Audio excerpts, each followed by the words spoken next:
Donc, je disais que l'élu a été formé à un tel point que son âme ne prend plus goût même à certaines choses, en fait, dans cette vie mondaine. L'élu est désintéressé totalement. Parce que, vous savez, quand, en fait, vous avez reçu cette grâce, vraiment, de te rapprocher de Dieu, voilà, cette grâce divine, en fait, tu n'as plus envie, tu ressens plus ces envies-là, en fait, qui t'attiraient, qui, en fait, qui te faisaient plaisir avant, et que tu trouves plus l'importance à s'accrocher ces choses matérielles-là.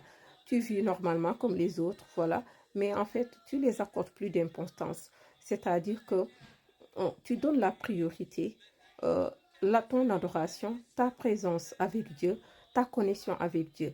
Et un vrai élu qui a traversé son désert, un vrai élu qui a combattu, qui a rencontré Dieu entre ses ennemis, cela veut dire que tu as reçu de la sagesse, qui a été rapproché d'Allah à travers ses épreuves et ses combats, et à travers aussi la grâce d'Allah.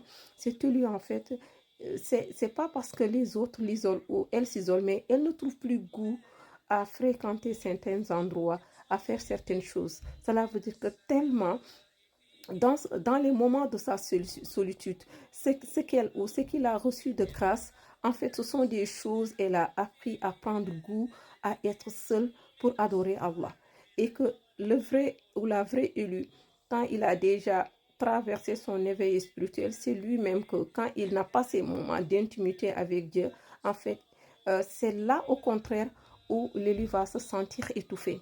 Il va sentir un vide en elle, il va en lui, on va généraliser, et que l'élu même va fuir certains endroits pour être resté en connexion avec Allah. Donc, c'est quand comprendre dans le sens où j'explique ce verset, je ne sais pas de la traduire, mais juste de vous donner une idée quand je dis que dans ce verset, Allah nous dit qu'ils ne vont jamais cesser de vous combattre. Et soyez prêts aussi, parce que final, le but final, la finalité de notre adoration ici, de notre venue, en fait, nous, en tant que musulmans, nous croyons à une seconde vie. Et que la vraie vie, Allah nous l'a dit, c'est l'au-delà. Cela veut dire que c'est une absence de temps.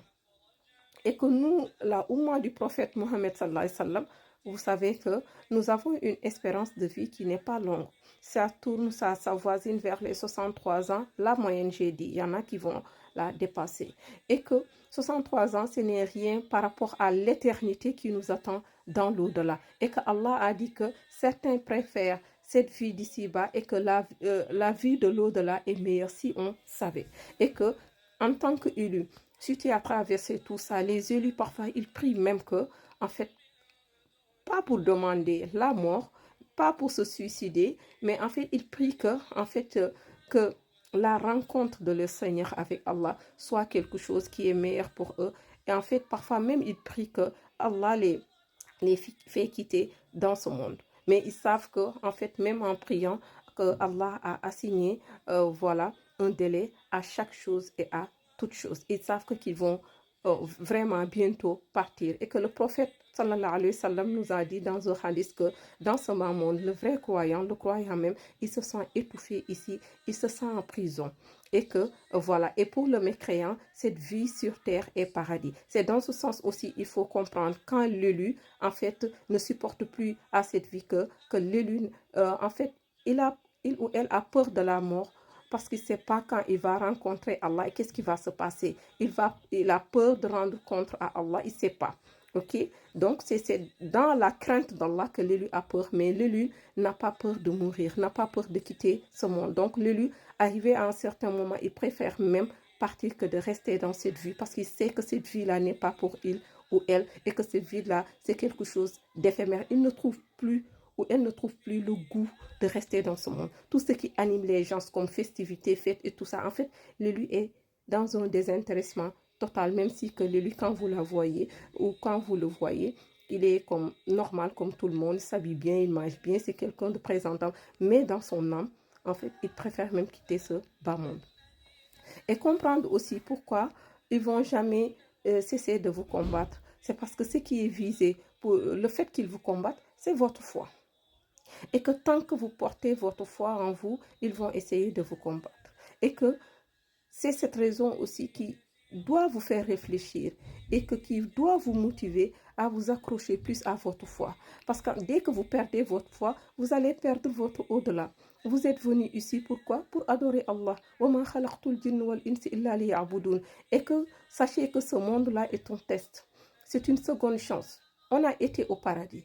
Le diable nous a trompés et nous a fait sortir là-bas. Et Allah nous a donné encore une seconde chance pour suivre le droit chemin, l'obéissance et la guidance. Et Allah a dit, ceux qui suivront, ils n'auront aucune crainte. Cela veut dire que tu es là pour préparer ton retour. Et le retour se fera dans deux parties. Soit dans le camp du droit, qui est le paradis, soit dans le camp de la gauche du moins, qui est l'enfer. Et que tu ne le souhaites pas. Et personne ne le souhaite pas. Donc, sachez que ce combat-là, vous ne le faites pas pour Allah. Allah nous a donné une seconde chance pour cela, se racheter. Parce que nous aussi, Allah nous avait prévenu de ne pas écouter le diable. Et il nous a aussi prévenu dans le Coran de ne pas suivre les pas du diable. Parce que c'est un ennemi avéré. C'est quelqu'un qui est là, qui a juré. Quelqu'un qui est là, qui est perdant. Mais lui aussi, il a une mission. Lui, il sait en finalité, il ne sera jamais au paradis. Mais son but, c'est quoi? C'est que toi, que tu l'accompagnes en enfer et tu ne veux pas ça. Donc, c'est ça. Dans ce sens aussi, comprendre qu'ils ne vont jamais cesser de vous combattre. Parce que lui, il te veut en enfer et Allah, il te veut au paradis. Et maintenant, c'est à toi de choisir. Allah te promet le pardon, la miséricorde et la récompense. Le diable te promet la pauvreté, le désespoir et l'enfer. D'où ce choix de libre arbitre. Combattez et tenez bon. Et sachez que même avant la fin des temps ou la fin de chaque vie, toute épreuve a une fin dans cette vie. Subhanahu wa ta'ala. Qu'Allah nous renforce tous. Bismillah.